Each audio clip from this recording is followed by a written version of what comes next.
Third semester में अब आप आ चुके हो। अब आपको क्यूरियोसिटी हो रही है कि कौन कौन से सब्जेक्ट्स हमें पढ़ने हैं थर्ड सेमेस्टर के लिए।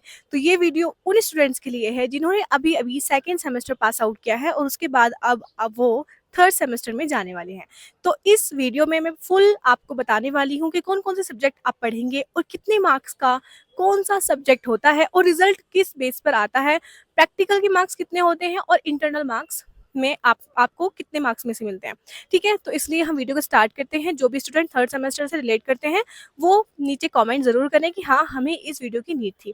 तो hello friends, myself Tania Khan Saifi and I am a BSc nursing student of fourth semester. No no no no, fourth नहीं, फिफ्थ सेमेस्टर। एक्चुअली मेरा भी फोर्थ सेमेस्टर के एग्जाम सभी खत्म हो चुके हैं, तो मैं थर्ड ईयर ऑफिशियली मैं फिफ्थ सेमेस्टर में मूव कर चुकी हूँ। ठीक है, अब हम वीडियो को स्टार्ट करते हैं।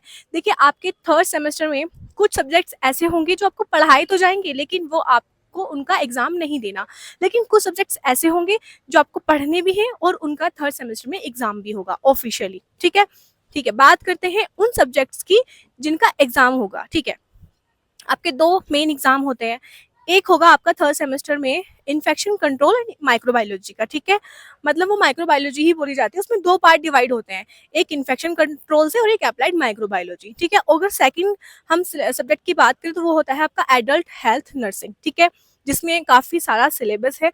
अगर आपको फुल सिलेबस चाहिए कि ये यूनिट्स हमारी होती हैं, कौन कौन सी यूनिट्स होती हैं, या फिर माइक्रोबायोलॉजी में कौन कौन सी यूनिट्स होती हैं, कौन कौन सी यूनिट्स इंपॉर्टेंट होती हैं, या कौन कौन सी जो यूनिट्स होती हैं वो ज़्यादा पढ़नी चाहिए ताकि एग्जाम में उनका वेटेज ज़्यादा रहता है, इसलिए मैंने सोचा है कि आप लोग मुझे बस कमेंट करना, मैं उसके लिए प्रॉपर वीडियो बना दूंगी।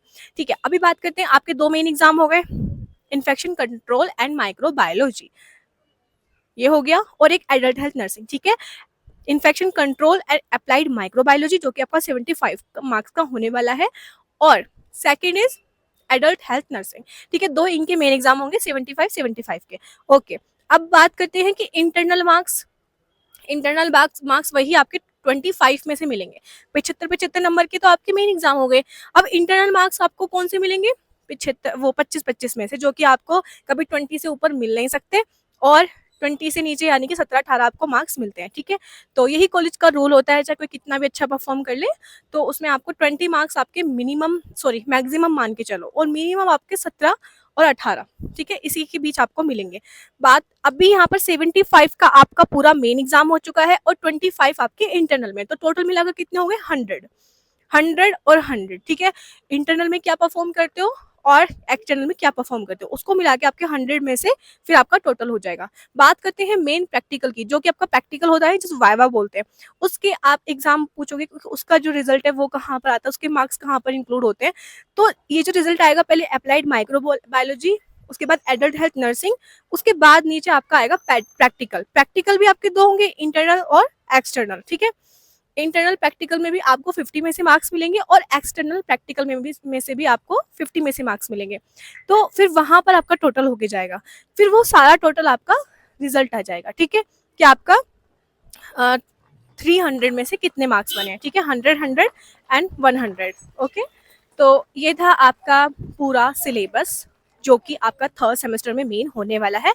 बात उस सब्जेक्ट्स की करते हैं जो आपको पढ़ने तो है लेकिन आपका जो एग्जाम है वो आपका फोर्थ में होगा, फोर्थ सेमेस्टर में। ठीक है, तो अभी अगर आप फोर्थ थर्ड सेमेस्टर में जा रहे हो तो आपको सिर्फ यही सब्जेक्ट्स नहीं पढ़ने, आपको पढ़ने हैं pathology first and pharmacology first. Pathology first and pharmacology first ये आपको पढ़ने तो थर्ड सेमेस्टर में है, बट इनका जो एग्जाम होगा मेन वो आपका फोर्थ सेमेस्टर में होगा। फोर्थ सेमेस्टर में सिर्फ आपका पैथोलॉजी फर्स्ट या पैथोलॉजी सेकंड ये आपका एक एग्जाम होगा, और फार्मा फर्स्ट, फार्मा सेकंड और जेनेटिक ये आपका मिलाकर एक एग्जाम होगा आपके फोर्थ सेमेस्टर में।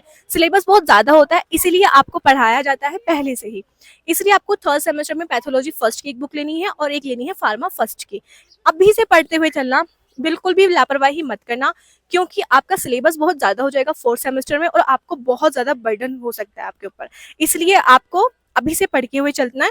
ठीक है, तो फार्मा फर्स्ट मैं मेन बोलना चाहूँगी, पैथोलॉजी फर्स्ट, पैथोलॉजी पर भी अपनी निगाह मारते चलना, क्या चीज़ होती है क्या चीज़ नहीं होती। एक बार आप समझ गए ना अंदर की चीज़ कि हाँ भाई ये है, तो आप इजीली कवर कर सकते हो। मैं एक चीज़ और बोलना चाहती हूँ, मुझे आप लोगों को पैथोलॉजी फर्स्ट पढ़ाना है। मैं चाहती हूँ कि आप लोग मुझे कमेंट करें कि दी सारी यूनिट्स पैथोलॉजी की आप हमें पढ़ा दें, तो मैं उसके लिए अलग से वीडियोस अपलोड करना स्टार्ट करूँगी।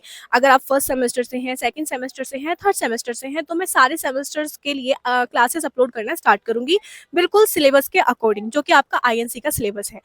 अदरवाइज़ आप लोगों की मर्ज़ी, बाकी आप मुझे कमेंट कर देना। और मैं यहाँ जो वीडियो शूट कर रही हूँ उसके लिए एक लाइक तो बनता है कि मैं यहाँ पर पब्लिक प्लेस में वीडियो शूट कर रही हूँ, तो प्लीज़ एक लाइक ज़रूर कर देना। क्योंकि मैं अभी बाहर थी, लेकिन मेरे ऊपर इतना प्रेशर था और फिर कल मेरा प्रैक्टिकल भी है, तो वहाँ जाकर मुझे प्रैक्टिकल भी देना है, तो मैं फिर बिज़ी हो जाऊँगी, तो थर्ड सेमेस्टर वालों के लिए थोड़ा-सा लेट हो जाएगा, तो इसलिए वीडियो शूट करना बहुत कंपल्सरी था। बाकी अगर आप मेरा डेडिकेशन देख रहे हैं कि दीप बाहर जाकर भी हमारे लिए वीडियो शूट कर रही है, तो आपका